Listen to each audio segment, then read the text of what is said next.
for years, and they were beautiful, and that was wonderful. And then I became a priest, and I thought, it's really interesting. Like God kind of pulled together all sorts of parts of my life when said, "Oh, here's your new package. This is how you do it now as a priest."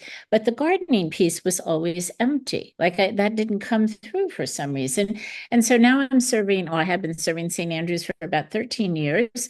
And we are basically we are in the town of Shippensburg. We don't have a huge land around us, but we looked around the neighborhood and we saw an awful lot of poverty.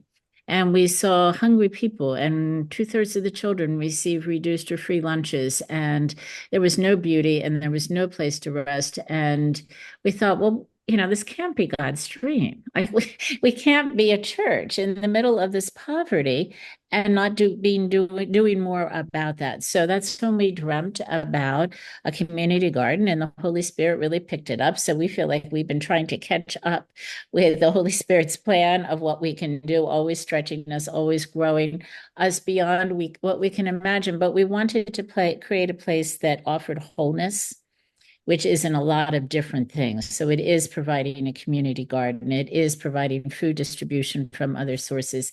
It is providing a beautiful space and having pastoral conversations and all of those things. And we also provide free mental health counseling through the nearby university. And so it really kind of all clicked. And then the woman we hired as our garden coordinator, although I didn't know it at the time, she knows a lot about permaculture. And I started to watch how she was putting this garden together.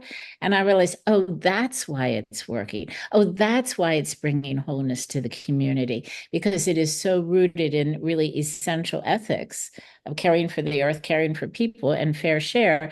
And so it's been fascinating. Like it's the most exciting thing I've ever done in my life to see so many places come together and something true and real just be created in front of our own eyes. So it's a gift. It's a real gift to be able to be present to the people around you and feel as though you're creating something together. That's whole and really beautiful. So thank you. Thank you so much. Mhm. Mark? Hi, I'm Mark, and excuse me. I grew up in Northeast Ohio, and next door to the farms that my mother and father grew up on. So, hanging out with a family farm that continued through my generation and on. So that was in my blood a little bit. My mother was really great with uh, flower arranging and that kind of thing, and grew great perennial gardens. So I have a mixture of both, an interest in growing plants and the beauty and the artistic nature of creating beauty, which seems to be kind of my mission in life. I've been a member of this church, First United Methodist Church of Germantown. Most people know it by an odd acronym, FUMCOG, in the Germantown section of Philadelphia for like 35 years. And it was at that time I was getting more active in environmentalism.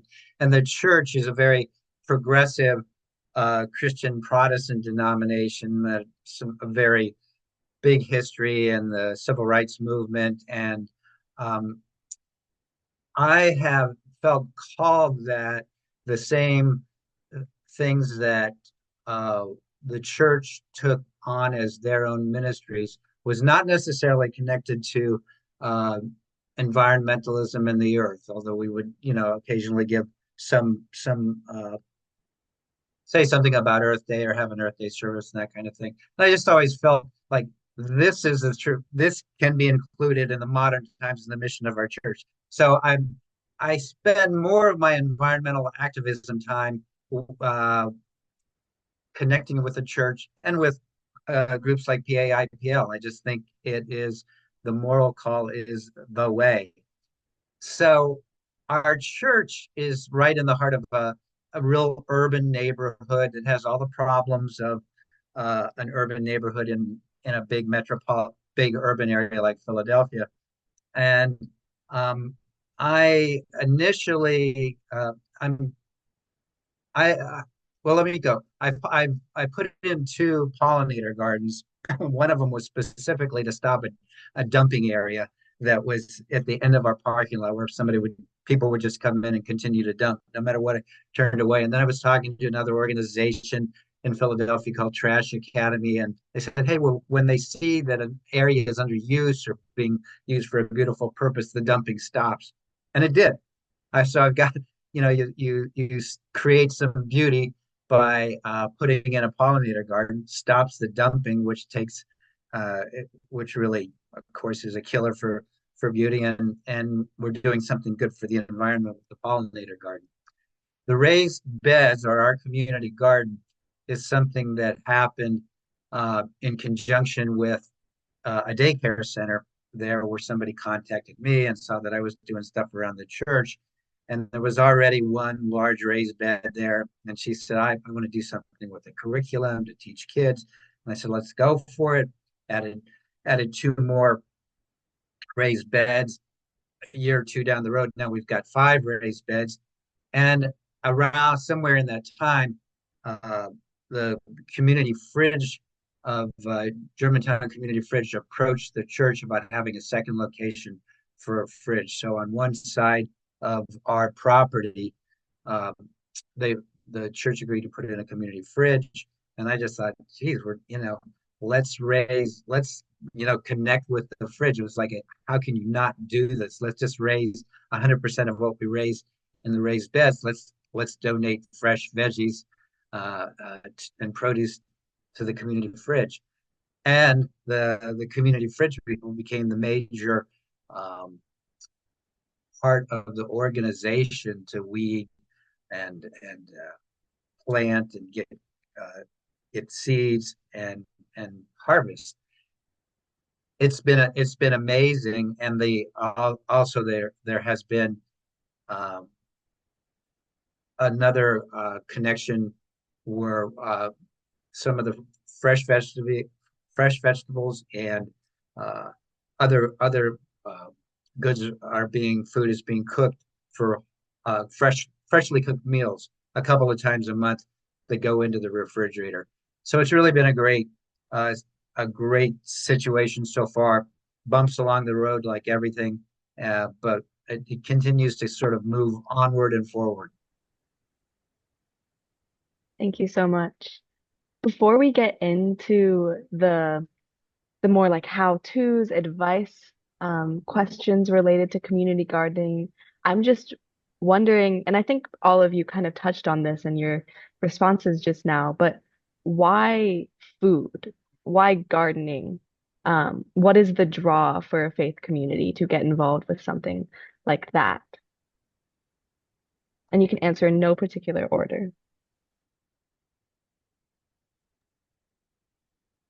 Well, I'll just get started quickly. That we had feeding ministry has always been a part of our church. And so we've always understood that what we offer at a table when people come on Monday nights is really an extension of the altar. We have been served this festive sacred meal, and now we can offer it forward as we go. So feeding has always been a part of what we've done. And so it seemed natural for us to begin, and we were kind of given this land, and we began that way. But it has become a really easy entry point because people are hungry and people want to see plants grow and they want to be a part of something that's healthy and they want organic food.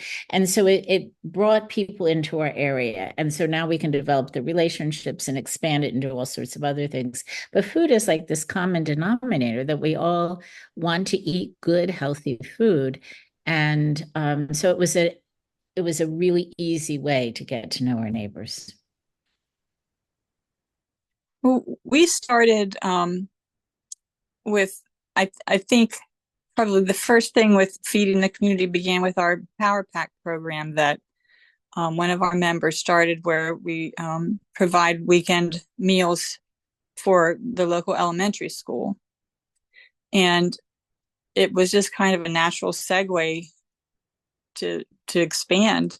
But one of the things that was shocking was we jumped from feeding 7 to 22 in 1 year of people that had food insecurity. So we are only in our first actual year as a community garden. We started 2 years ago with the first beds. The first year we donated all the food. We donated to a refugee family, to people at our local YMCA. We donated to the Franklin County Gleaning Project. This year, the second year, we opened our garden to the community. So a lot of the beds were taken up by other people. We have a Haitian church that's using a lot of the property. So it just was it is kind of a combination of two goals. One is feeding people, but the other is regeneration. We're trying to build a food forest, and we've planted a ton through the help of Interfaith Power and Light. We've planted an enormous amount of trees and shrubs all around the area too. So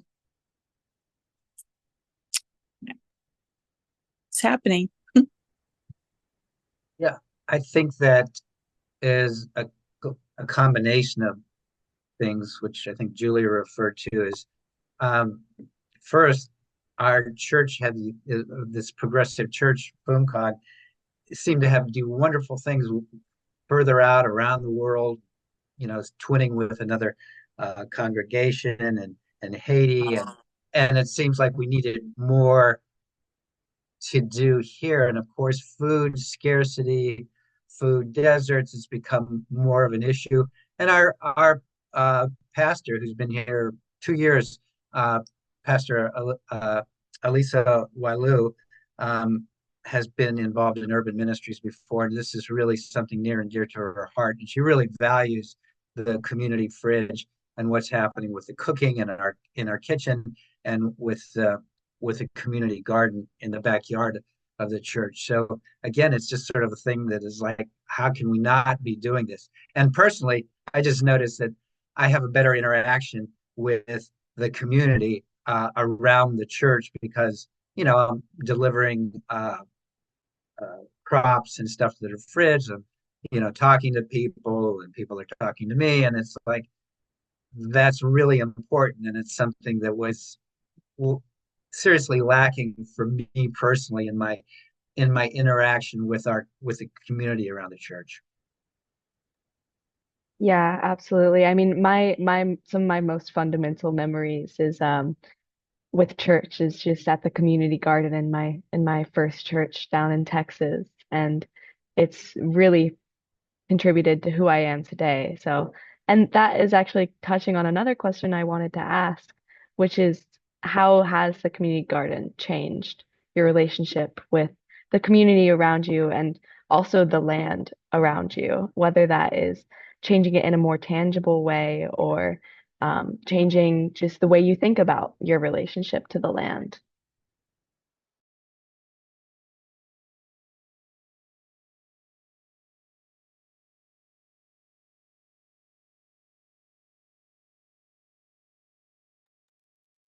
Well, I think that Solomon's has changed their relationship with the land just by helping it live again. And just by, planting those few plants and few trees and seeing more butterflies. Oh, we put in a pollinator garden in the spring also. I forgot to mention that. Um, it's healing, I think. And we've always said we have a pretty good number of mature trees up in the area behind the church. So there are a lot of birds and bunnies and chipmunks and things like that. But that big open space down below, except for a short stint as a soccer field, like I said, 40 years of mown grass and wasted petroleum and pollution. Well, I would say for us that it's changed our relationship with the people. We never went into it thinking, well, this is what we have and we're giving to you. I think we'd moved beyond that, we talk about it as community engagement, not outreach. And but we've learned a lot. We've been changed a lot. Though we're in a hub of need. We have a homeless shelter next door to us and low-income housing across the street and a lot of poverty around us. And, it's a really remarkable thing when you really sit in a garden and talk to people and get to know them. So we no longer feel we no longer feel we are the stranger in our neighborhood, that we feel very blessed and graced that people have welcomed us into their space. And so that sense of trust that people have given us is just astonishing and just touches our hearts really, really deeply. So we feel much more connected to that. In terms of the land, I remember when we first began, before we put our beds in, and I was standing on the land, and it used to be connected to a personal care facility called the Episcopal Home. But anyway, the woman who lived there for all of her life, or not all of her adult life, it was like this place has been prayed into so much. Like everyone who's lived in this house has either been a priest or has been an administrator of a personal care facility for elderly, particularly those who don't have money to live elsewhere. And I thought, oh, this land is sacred. Like it has held the prayers of so many people. Well, of course, ministry has to happen here. And so to see how it has developed and how, what we heard in the first hour about the ancestors. I mean, I think there's something with that. Like the land it teaches us what needs to happen there. And so by allowing it to flourish and produce food and to be a restful place, it has made us all very connected to the sacredness of the earth, but also those who have gone before us and how we carry through and forward that thread of goodness and grace. And that's been a huge learning for us, I think. It's reconnected us. Hi, I'm Sally Dietz, and I'm from Hayshire, UCC. We started our small community garden probably in 2019. We had a space that used to be used for a after-school program. They had to have a facility to play outside in. It was fenced in, and they are no longer there. And I just happened to mention one day that, why don't we put a garden in here? Let's share something with people in the neighborhood. So we did, and people from our church brought vegetables to plant, and we planted them. And the first year, people took vegetables. We put them out front, and people took them. And the second year was during when COVID first started, and a lot of people came by and took vegetables, and some people left other vegetables for us to share with people too. And it became a really big thing for us to do it. We didn't have people come and help in the garden other than a few people from our church, but it meant a lot to share. And some of the people that came and got vegetables are from an apartment complex. It's not too far from here. And I know there are a lot of people struggling there. And I've seen them ask other people in the neighborhood, when's the tomato lady going to put tomatoes out again? That was me. But I come down most every day and put the vegetables out. And sometimes I share them with the preschool families that are lined up to drop their kids off at school if I don't see anybody coming around to get vegetables. And we just show their appreciation for using our facility and bringing their children here by sharing some vegetables with them too. And it's meant a lot to me. And I think to people in our congregation too. So I'd like to learn more about how to do this with other people. But now we're just doing it ourselves. So yes. Thank you so much for the anecdote. I hope that you join in the discussion afterwards in the community gardens breakout room where we can continue this conversation. But that is actually exactly my next question. Or actually, before we do that, I want to give Mark an opportunity to respond to the conversation we were having. Yeah, I feel, well, I referenced that my relationship to the community has changed. I feel very much, I have raised beds in my backyard in the suburbs and a lot of perennial beds that I spend a lot of time in, but I spend as much time in the backyard at the church, and it's as meaningful to me and my relationship to to the land, and my understanding of it has changed, and I feel the responsibility. So I think I think, and this is hard for me to articulate because it's just emerging in me, that there's a way in which, uh, well, partially watching the films the last 3 nights, that there's a connection in the transience that was enforced on all the people of color in the history of this country, that somehow it's intertwined with this, um, like maybe the trash problem that drives me crazy, that there's no ownership. And I see a lot of what the emphasis is being led by, if I'm understanding correctly, people of color, about really, you know, what is happening, what is reparations about, is like understanding and being with the earth that supports us. And I kind of feel that sort of being involved uh, at my church in the gardens. And as in my intro, I lead a tree planting group, and I'm really aware of there are places, most of you probably know, there's heat islands where it can be 22 degrees hotter in North Philadelphia uh, than it is in a prosperous place with like a lot of trees like Chestnut Hill area in Philadelphia. And those are all contribute to, like an appreciation.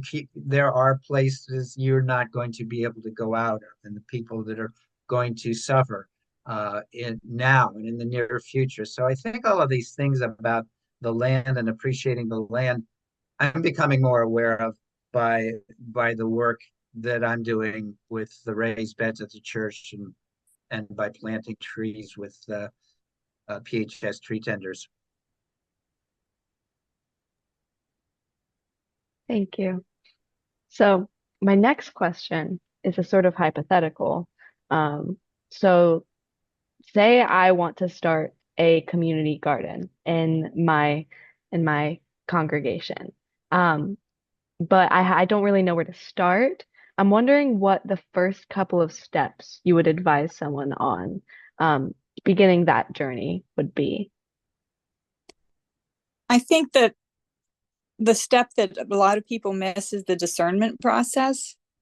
Like, you get the idea that you want to do this and jump in and do it. And there are a lot of stories about failed community gardens because there wasn't enough support or participation to keep it going. So I think you have to figure out what your goals are, and and like discern like what is the purpose for doing it, is, and to find out if it's something that God wants you to do. And I think that's what happened with us at Solomon's, because I think that once we discerned that this was what we were meant to do, I mean, everything kind of fell into place. But then to start, there are tons of resources out there on how to start community gardens, handbooks everywhere. If you just start looking, there are tons. There are templates for contracts. It's just so much. There are government ones. There are local ones through universities. So you could start there and just plan, and you know, they have checklists and suggestions in those resources too of all the things that you need to do to get started, and decide what kind of garden you want to have too.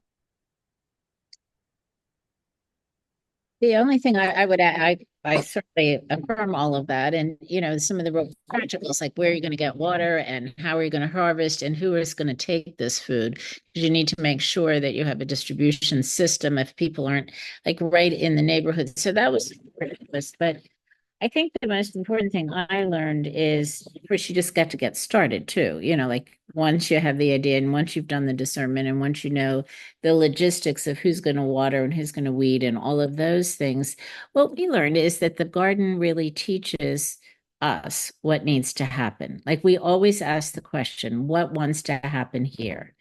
how does the garden want to develop? We talk to the people who come in the garden. What would you like us to plant? We have a lot of refugees and immigrants coming into Shippensburg right now. And so how can we produce food that makes them feel at home?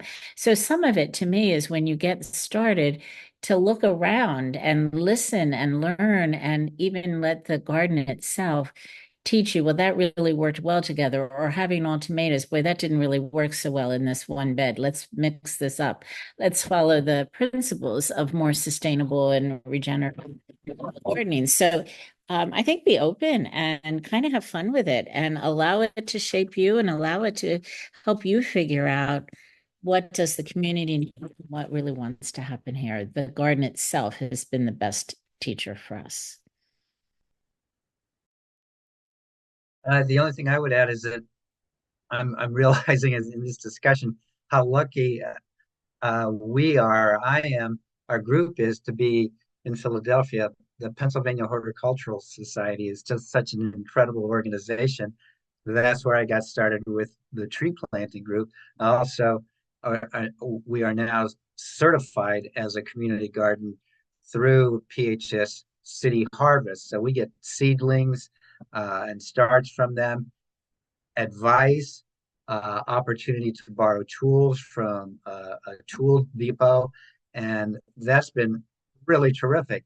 And I'm so glad that they accepted us because we're pretty small with just 5 raised beds. And the one thing that is the biggest challenge for me is volunteers and how to keep because it's very much shifted from our first year to the second year, and I'm on a big learning curve of how to keep volunteers engaged, how to look for new volunteers, and that sort of thing. The other thing that which has been lucky, something that Barbara mentioned, is that the people that are, like I said, most active are the people from the community fridge. And they've said, hey, we need to grow this. We need to grow more collards because our clients like this and that. And so that's terrific because I had no idea I was just going to grow what I grow back home in the suburbs. So thanks.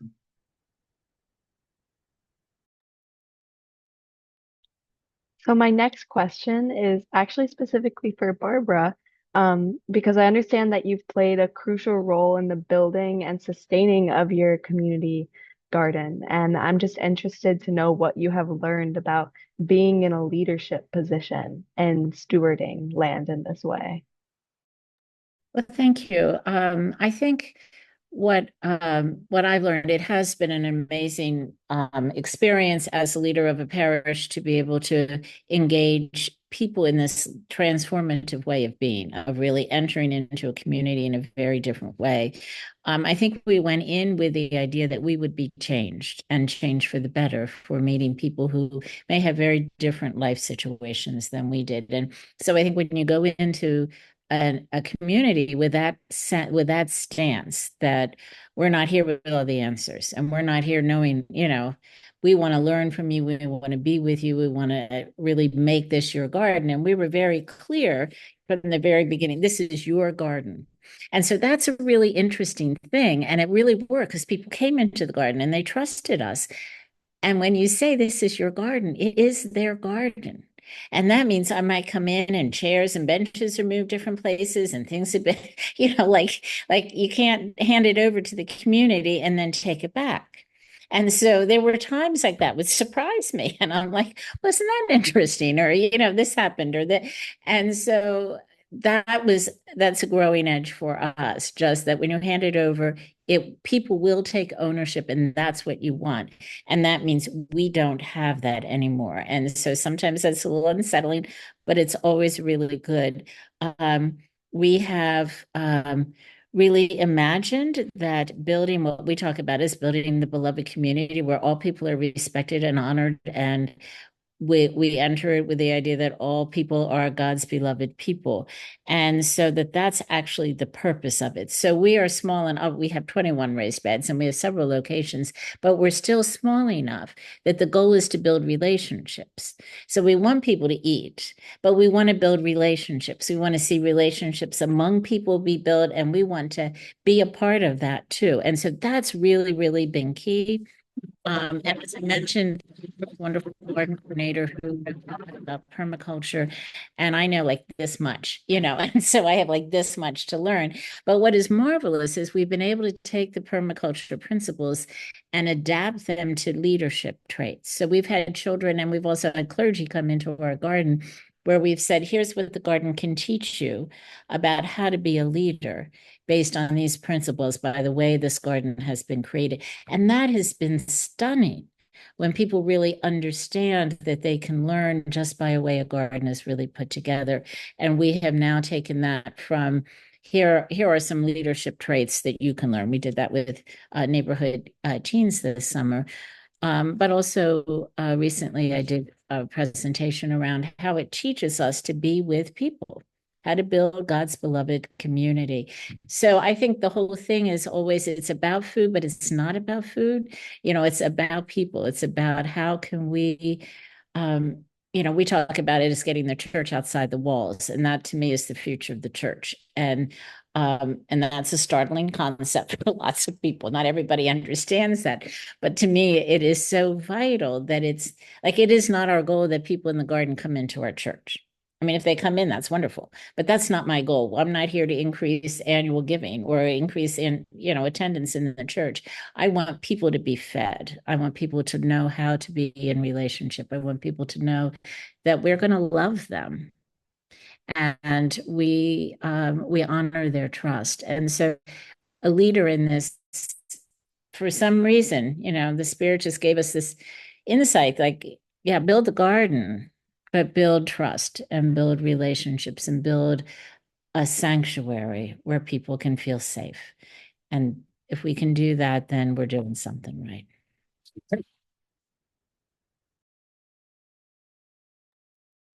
Thank you so much. For my last question, I kind of want to shift into a more pragmatic sphere because I'm wondering what the hardest part of the actual implementation, like the tangible results and work that goes into um, implementing and sustaining a community garden is.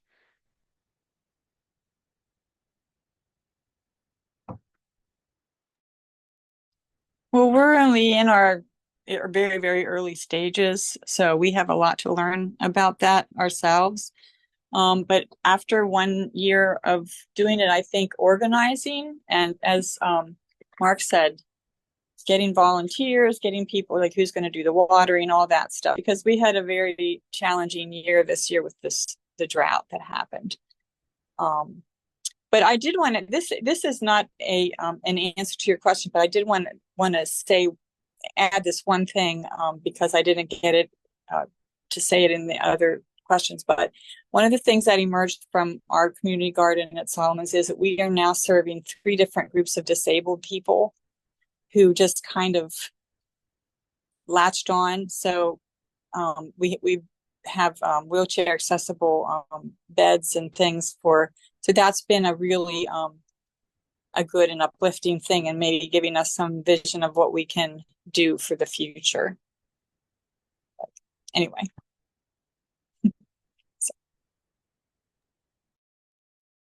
I Well, I want to say that I'm learning a lot from Barbara and Julia about different things that are going to get back to. And one of them is uh, creating the community of welcome. There one of the hard things for us with safety issues with the church. I can't really open the backyard to everyone. It has to be on a very, we've got a lock on a fence. It's a really transformed, beautiful backyard with the raised beds, but we share with the daycare center and they pay the bills. So we're very, very cognizant of like not being out there when they're there. And, so even as a group of volunteers that are totally entitled and go there a lot, we have to stay out of it. There's different considerations. I started a composting operation, and of course, there's concerns for people who aren't familiar with it about what are you throwing all of this green waste back there, and so there's there's a working with people that's required. And I think one of the big things, in addition to the volunteers, is like, how can we make the community fridge people call them their clients, more welcome and understanding of that. Hey, this is fresh stuff that was grown 100 feet away from the fridge. So those are those are all challenges. You know, another practical challenge is every year is different. Volunteering was different this year. The drought was different, and we had an enormous white fly problem. We had the most beautiful uh, kale and collards that I thought I knew how to take care of it, but we pretty much had to rip the whole thing out and start over. So there's things I'm still in a novice stage of learning about gardening and plants. So there's all those kinds of issues too. The only thing I would quickly add is from the very beginning, we understood that we wanted to bring wholeness to the neighborhood, and that was more than food. It included food. And we had so many, like, really fascinating conversations because so many people looked at it purely functional, and others of us looked at it, we want it functional and beautiful. And there was huge amount of rub in that to try to find an in-between place where we could keep our eye on the bigger thing. Like if it's bringing wholeness, it's got to be pretty. And other people were like, no, we just need to put those beds in and get the plant, you know. So just navigating that can be really kind of an interesting thing to see it as both and, not one or the other. Thank you. Um, I believe that we are starting our breakout session, so we're going to wrap it up here. I'd like to thank each one of you for coming and sharing your unique perspective with everybody. I would encourage everybody in this breakout room to also join us in the community garden discussion group to continue the conversation and to have a more personal discussion about our personal experiences and struggles with community gardening. So thank you all for being here, and we can move now to the breakout spaces or the main space. Let me know if you need help in navigating to any of those spaces as well. Thank you, Ty. Hi, Mhm. thanks for your leadership here. Thank you. Thanks, Ty.